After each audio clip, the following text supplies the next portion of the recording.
Alors, bienvenue pour ce nouveau format de la veille, dans le cadre de Calliope. Je vais partager le diaporama.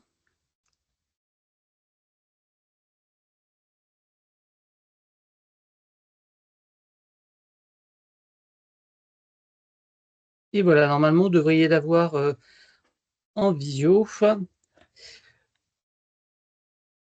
C'est bon, Franck. OK. Merci. Donc, comme je vous le disais en introduction, donc on continue pour le dernier webinaire de l'année, donc l'exploitation de la veille en lien avec les critères 21, 22, 23, 24 et 25 de Calliope.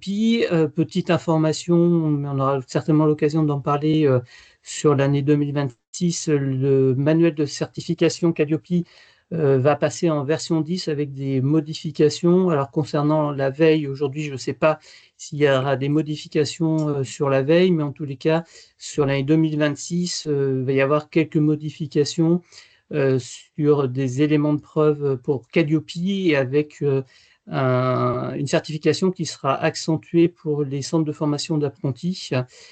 Donc, on aura l'occasion d'en reparler.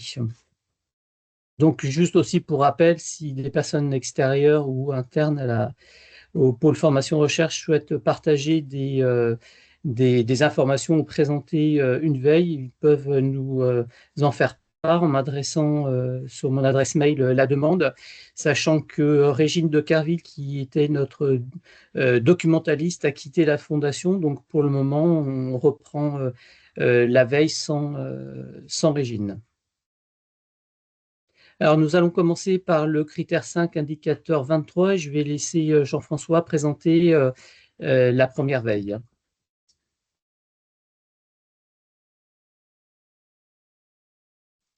Alors bonjour à toutes et à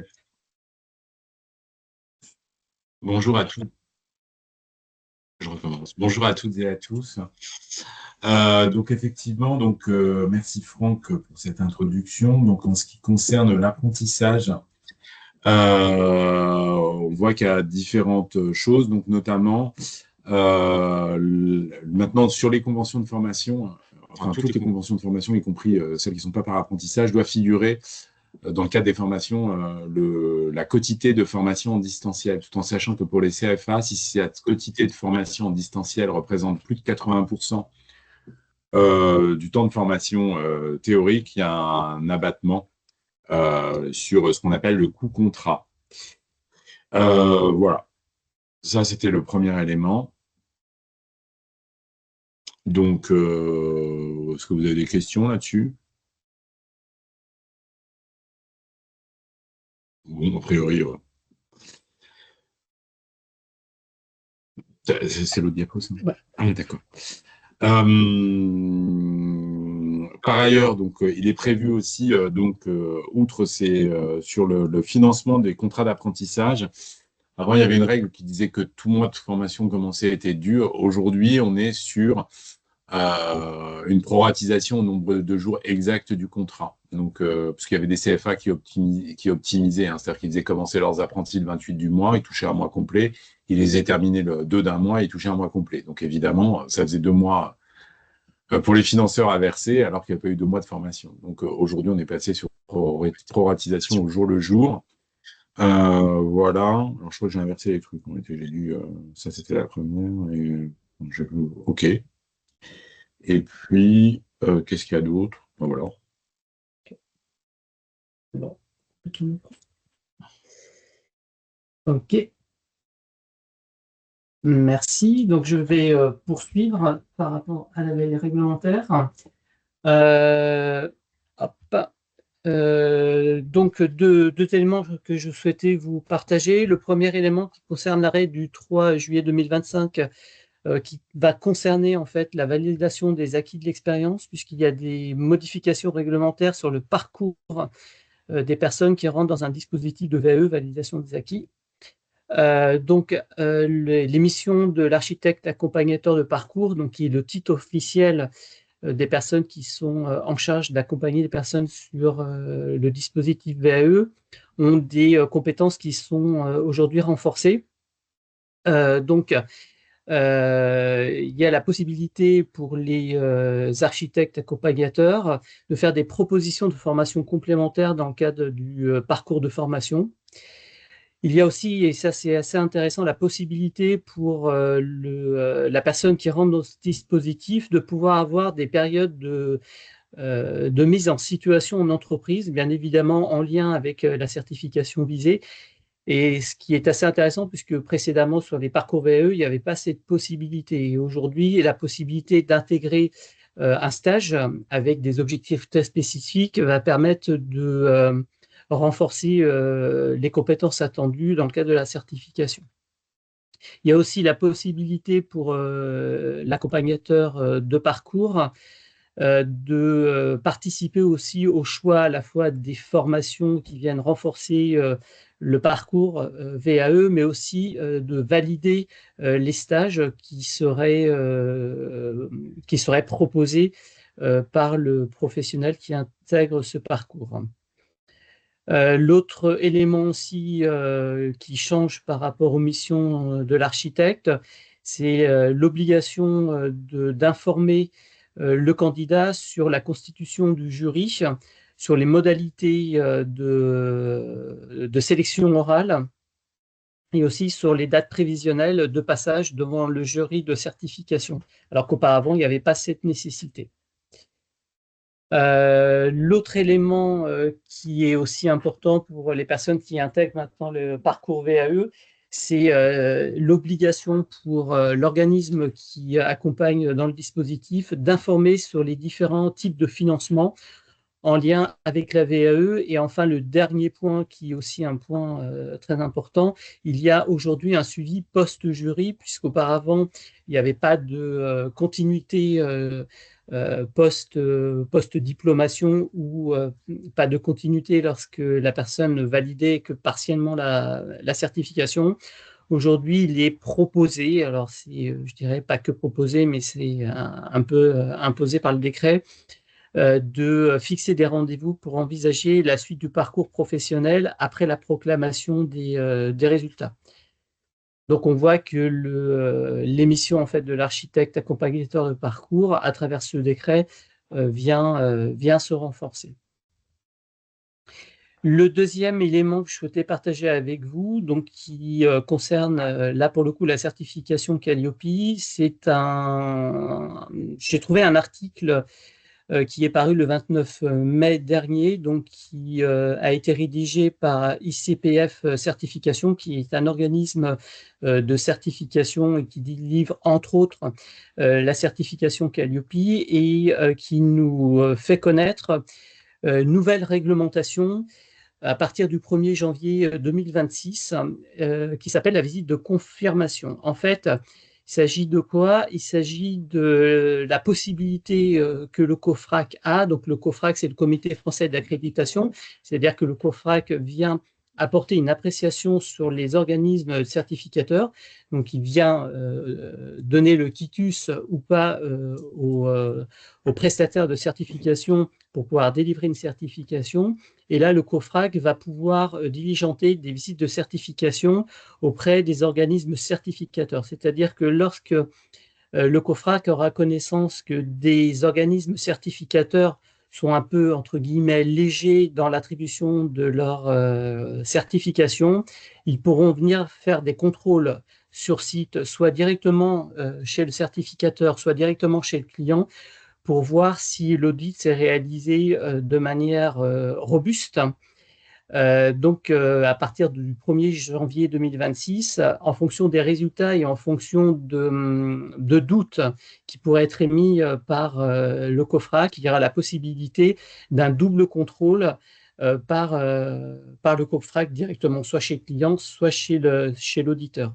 Donc, ça veut dire que ça va avoir des impacts pour les organismes qui vont être certifiés avec un double contrôle de COFRAC, puisque s'il y a des incohérences mineures ou significatives, ça peut donner lieu à une demande de clarification de la part de l'organisme de formation, donc avec des éléments de preuve supplémentaires pour mieux étayer le dossier, ou soit éventuellement la mise en place d'actions correctives qui peuvent être imposées par le COFRAC avec la possibilité de la suspension de la certification dans un premier temps jusqu'à la levée des réserves prononcées par le COFRAC ou éventuellement le retrait de la certification.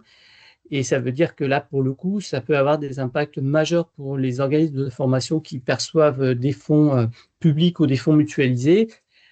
Si on vient retirer en fait la certification Calliope à ces organismes. Donc ça veut dire que à partir de janvier 2026, tous les OF qui rentrent ou qui continuent à être dans la certification Calliope vont avoir des niveaux d'exigence qui vont être renforcés parce que derrière, les certificateurs vont avoir peur de la visite de confirmation du COFRAC. Donc voilà, c'était une info que je souhaitais partager avec vous parce que comme un bon nombre d'organismes de formation va être soumis à de nouvelles visites de certification et c'était intéressant de vous partager cette information pour que nos éléments de preuve lors de la visite de suivi soient des éléments qui soient robustes, de telle sorte à ne pas avoir de contrôle par le COFRAC qui viendrait se surajouter à la charge de travail qu'on connaît dans nos différents organismes de formation. Voilà par rapport à cette veille. Est-ce que vous avez des questions? Je veux bien y répondre. Oui. Franck, excuse-moi, c'est Bastien. Je me demandais, tu n'as peut-être pas la réponse directe, je me demandais ce qu'il en est du retrait de la certification à l'organisme auditeur, parce que ça rentre quand même en ligne de compte. Est-ce qu'ils en font mention? Alors, en fait, les organismes certificateurs reçoivent une accréditation en fait, par le COFRAC. Donc, c'est une accréditation qui leur est donnée tous les 4 ans, donc avec des visites, alors des visites régulières avec des remontées d'indicateurs, mais avec des visites de suivi par certification délivrée. Et là, pour le coup, je pense que ces certificateurs vont être mis en difficulté, comme a pu l'être un gros certificateur français, qui a failli perdre sa certification il y a peu de temps et qui vient de la renouveler. Et là, pour le coup, je pense qu'ils vont... c'est pour ça que je vous sensibilise là-dessus. Je pense que les auditeurs vont être très rigoureux dans la remontée des éléments de preuve. Parce que derrière, il y a des enjeux économiques pour les certificateurs. Donc, je pense qu'ils ne vont pas prendre le risque. Je ne sais pas si j'ai répondu à ta question, Bastien. Si, c'était voilà, c'était l'hypothèse que j'émettais. Ouais, ça va pas être contraignant que pour les OF, et donc par effet de cascade, ouais. Ça va rebondir sur directement. Merci Franck pour ça. T'en prie. Valérie, je vois que ta main est levée. Oui, moi ça veut dire que là, le COFRAC... Ah oui, je suis avec Attends, Attendez, je vais me mettre à côté aussi. Non, c'est bon, ça y est. Cette visite de confirmation, ça veut dire ça sera à partir des audits réalisés par les certificateurs. Oui. Donc, s'ils ont un doute sur les constats qui ont été réalisés, sur les non-conformités, enfin, ils vont s'autoriser à venir contrôler le certificateur, en fait, c'est ça, contrôler l'audit. C'est ça. Non, ils viennent contrôler l'audit et ils viennent contrôler le certificateur. C'est-à-dire qu'il y a 2 possibilités. Soit le contrôle se fait chez le certificateur directement, soit le contrôle se fait chez le client, donc celui qui a été certifié par l'organisme certificateur. Dire qu'ils viennent contrôler 2 choses. Ils viennent contrôler les processus de contrôle du certificateur, et puis ils viennent contrôler les éléments de preuve qui ont été apportés par le client du certificateur. Donc ça veut dire qu'ils remettent en doute oui, tout à fait. Et les résultats de l'audit. Tout à fait, c'est ça, c'est exactement ça. C'est-à-dire qu'ils remettent en doute tout ou partie des résultats de l'audit. Mais qu'est-ce qui va être, bon, c'est peut-être peut-être pas, mais pas, mais qu'est-ce qui va générer cette procédure en fait? Est-ce que ça va être des lanceurs d'alerte qui vont dire qu'il y a eu de la complaisance? Est-ce que Non, en fait, lorsqu'il y a une délivrance de certification, il y a une commission d'harmonisation et de délivrance de la certification, donc qui donne un avis favorable ou des réserves ou une non-certification. Et cette commission délibère. Il y a un PV de délibération et ce PV de délibération est adressé au COFRAC. Et le COFRAC a connaissance de l'intégralité des PV de délibération. Donc, c'est en fonction des PV de délibération que le COFRAC va mettre le nez ou pas le nez dans les certifications des clients.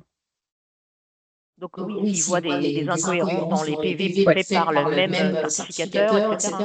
C'est ça. C'est-à-dire que il peut y avoir aussi des regroupements d'indices, c'est-à-dire un certificateur qui est peut-être un petit peu léger sur tel indicateur, tel critère.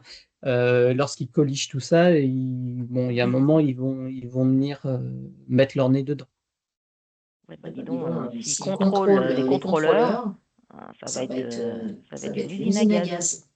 Ouais. Ça veut bien dire dire que quelque part, part, quelque chose qui fonctionne pas ou qui passe à côté du résultat escompté. Il y a quand même quelque chose.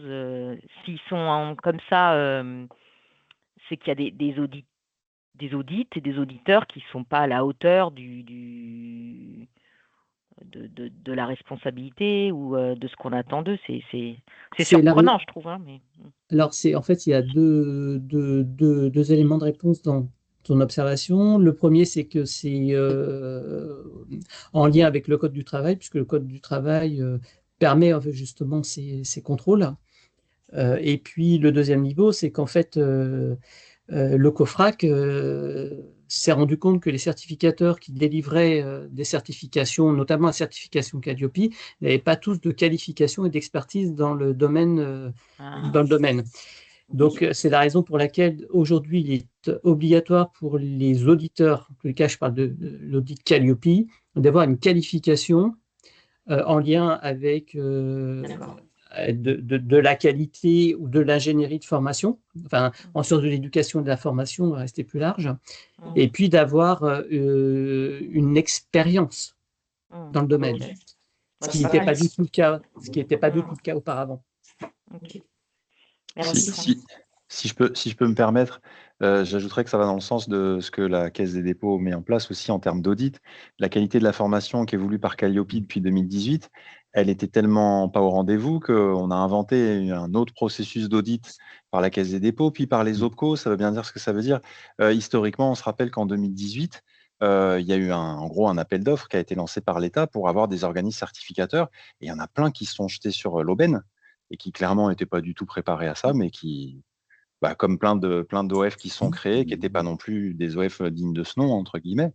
On retrouve un peu on récolte les fruits de la rapidité avec laquelle tout ça s'est monté depuis 2018, je pense.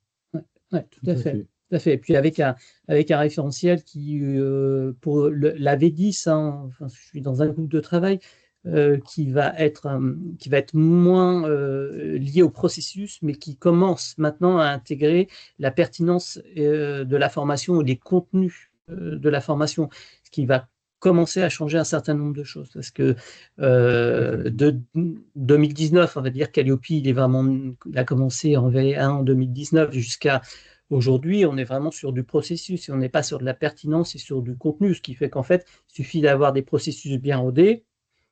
La certification, elle se délivre entre guillemets assez facilement. Là, on va rentrer dans du dur et très certainement, il y aura aussi de nouveaux indicateurs, notamment en lien avec le développement durable qui risque aussi d'alourdir la certification. Donc voilà, on va sur quelque chose qui est plus robuste, mais qui pour le coup ressemble plus à une certification métier, je dirais, plus qu'à une certification de processus dans laquelle on est aujourd'hui. Voilà, et merci, je vais passer la main sur la proposition de loi sur la profession d'infirmière du 27 juin 2025. Alors, bonjour à tous et à toutes. Donc, je me présente, Samira Bila, je suis formatrice à l'IFPS de Montreuil et je suis accompagnée de Stéphanie Bulgheroni, qui est ma collègue aussi à l'IFPS. On est toutes les deux cadres infirmiers. On voulait faire un focus sur la proposition de loi du 27 juin 2025. C'est une loi qui constitue une réforme majeure du métier infirmier en France. Donc, elle est là pour apporter une définition légale actualisée, une clarification des missions et une reconnaissance de nouveaux droits. Elle répond à des attentes anciennes des professions et impacte tous les statuts de l'infirmière libérale, l'infirmière en pratique avancée, les infirmiers spécialisés et les étudiants. Alors, cette loi, elle prévoit des grandes évolutions qui sont communes à toute la profession infirmière. On en a retenu quelques-unes avec Samira. La première, peut-être, c'est la définition légale du métier, puisque cette loi prévoit une reconnaissance du rôle plus autonome avec des responsabilités cliniques de l'infirmier, au-delà de ces simples missions de professionnels exécuteurs d'actes prescrits par les médecins. Cette loi est aussi basée sur 7 missions socles, donc, qui sont les soins, la coordination et l'orientation des parcours, la prévention, la formation avec le nouveau référentiel infirmier, la recherche, la permanence des soins, le suivi du parcours patient pour assurer de la cohérence et de la continuité des traitements, par exemple. Alors, dans cette loi, on parle aussi de diagnostic infirmier et de consultation. On entend par là la reconnaissance du diagnostic infirmier dans les textes, et puis la consultation infirmière qui permettra du coup aux patients de venir consulter les infirmiers sans passer par une orientation médicale. Cette loi, elle prévoit aussi une sécurisation. Ce qui est écrit, c'est qu'on devra sécuriser tout l'aspect juridique des actes infirmiers pour qu'ils puissent avoir une autonomie clinique. Elle met aussi en avant une avancée attendue par les infirmiers qui existe déjà, mais qui sera un peu plus élargie. C'est la prescription autonome, donc qui serait partielle et encadrée. Donc, c'est une avancée qui serait concrète, introduite par la loi, où figurera l'attribution d'un pouvoir de prescription autonome aux infirmiers qui reposera sur une liste définie par un arrêté ministériel qui est toujours en attente. Alors, la loi, elle introduit également une mesure qui est inédite dans l'organisation des soins. J'en ai un petit peu parlé avant avec le diagnostic et la consultation. C'est la possibilité pour les patients d'avoir accès directement à l'infirmier sans avoir une prescription médicale, dans l'objectif toujours de simplifier son parcours et d'éviter du coup des ruptures de prise en soin dans les parcours des patients. Et cette phase expérimentale, elle devrait être définie dans un premier temps sur des territoires qui seront déterminés dans les arrêtés qu'on attend. Et enfin, de nouvelles règles seront mises en place sur l'interruption d'activité. Donc, une déclaration sera obligatoire après 3 ans d'arrêt d'activité et une évaluation des compétences au-delà de 6 ans, dans le but d'accompagner les professionnels pour une éventuelle reprise d'activité infirmière. Dans le but toujours d'être dans la démarche qualité, d'assurer une qualité et une sécurité des soins pour les patients, mais aussi d'exercice pour les professionnels. Voilà, la certification aussi pour les professionnels. Cette loi, elle impacte, en tout cas, elle va avoir une influence par rapport aux différents statuts professionnels de la profession. Pour les infirmiers libéraux, il y a des négociations qui sont en cours, notamment pour tout ce qui va être la valorisation des actes infirmiers, puisque du coup, ils seront amenés à avoir plus d'autonomie, donc à devoir répondre à plus de missions. Ça demande une contrepartie, en tout cas économique, financière, qui est attendue par la profession. Et puis, ça demande aussi une autonomie clinique qui soit confirmée, ce qui, du coup, provoque quand même certaines inquiétudes de la part des infirmiers libéraux. Ça va aussi impacter les infirmières en pratique avancée avec une extension de leur lieu d'exercice. Donc, elles pourront exercer dans les PMI, les établissements scolaires, les ASE, les établissements d'accueil de jeunes enfants. une reconnaissance du niveau master et des compétences élargies en coordination, prévention et sur le suivi clinique des patients. Alors, pour les infirmiers spécialisés, ça va encadrer la pratique avancée avec une reconnaissance de leur formation spécialisée, IAD, IBOD ou infirmier psychiatrique. Et puis, ça va aussi renforcer probablement leur mission de coordination et de conseil. Elle va aussi impacter les infirmiers scolaires parce que ce sera une spécialité qui sera officiellement reconnue avec un diplôme de niveau master et une valorisation de leur mission spécifique. Oui. Et oui. A priori. C'est ce qui est prévu, en tout cas, dans le texte de loi. Oui.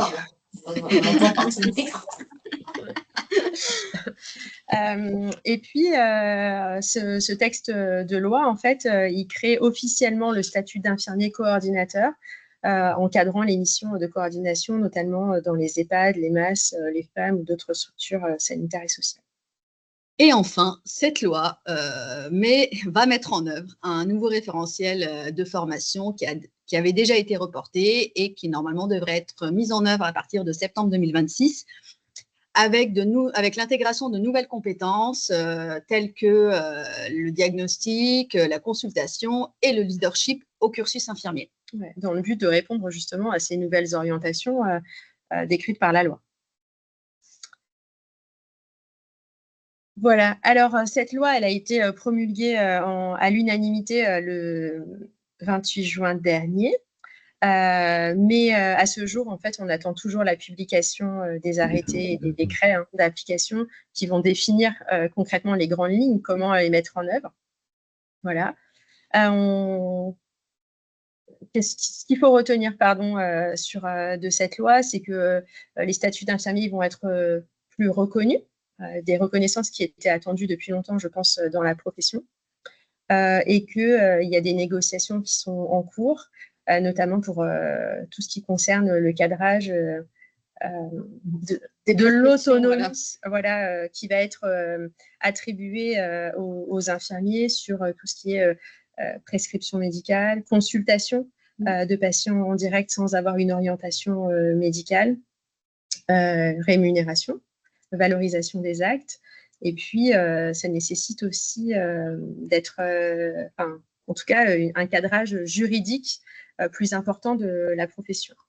La seule chose aujourd'hui, concrètement, en tout cas, que Samira et moi, on a relevé dans l'application de ce texte de loi, c'est l'avancée sur la réforme de la formation des infirmiers, puisqu'on travaille avec les IPSI, travaille avec les universités, justement, pour la mise en œuvre de ce nouveau référentiel de formation, qu'il puisse être mis en œuvre dès septembre. Voilà.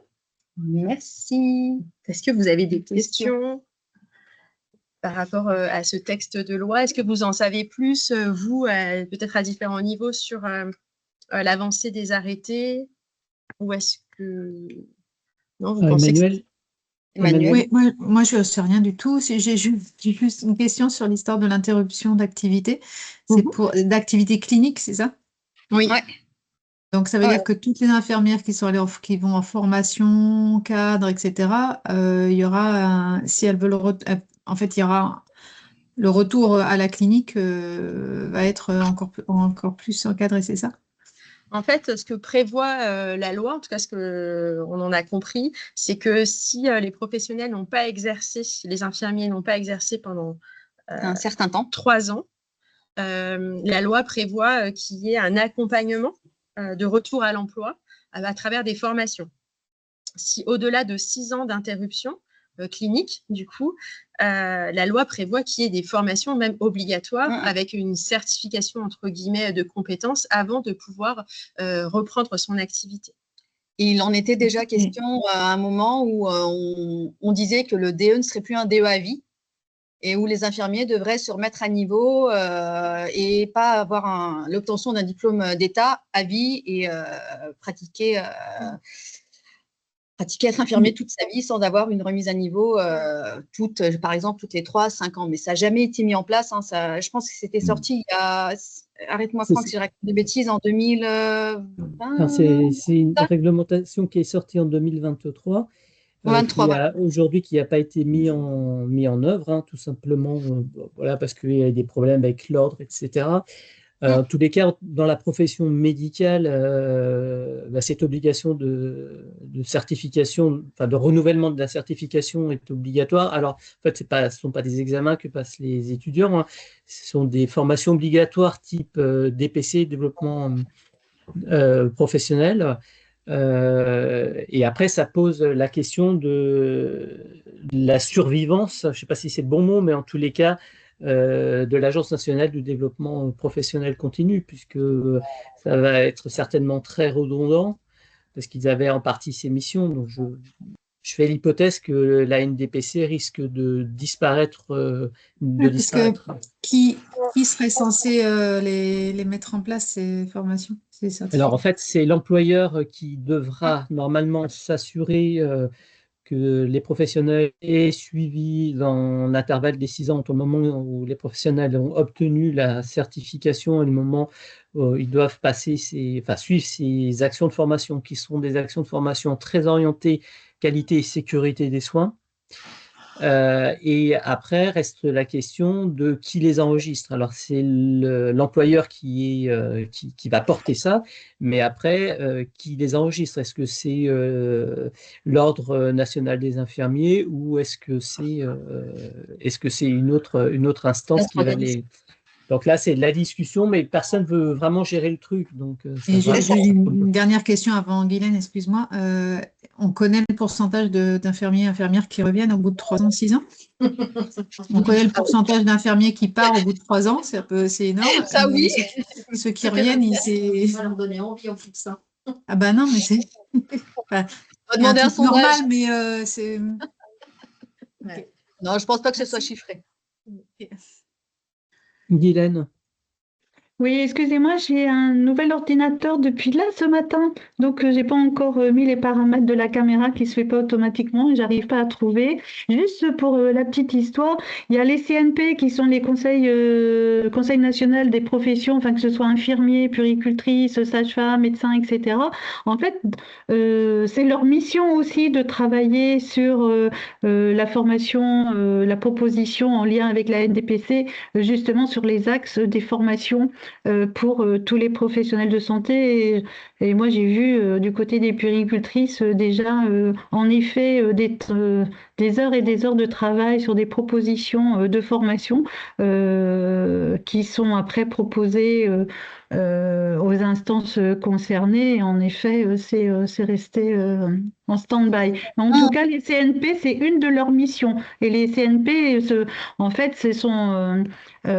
ces différents conseils sont subventionnés par le ministère, donc par l'État. Donc, en fait, ils ne sont pas amenés à disparaître. Donc, si la DPC venait, enfin, il y aurait les CNP aussi qui ont ce travail-là pour proposer les axes de formation et les obligations de formation professionnelle des différents paramédicaux, en fait. Ok. Merci. Avez-vous d'autres questions ou observations? Bah, a priori, non. On est impeccable dans les temps. Je crois que c'est la première fois qu'on finit à l'heure. Donc, bravo, félicitations. Écoutez, merci beaucoup. Et puis, on vous dit à bientôt pour une nouvelle veille. Je pensais que tu allais dire une prochaine aventure. Une prochaine aventure aussi. Ouais, tout à l'heure pour quelques-uns. Bonne journée. Merci. Merci. Bonne journée. Au revoir. Bonne journée. Au revoir. Au revoir, à bientôt. Bonne journée.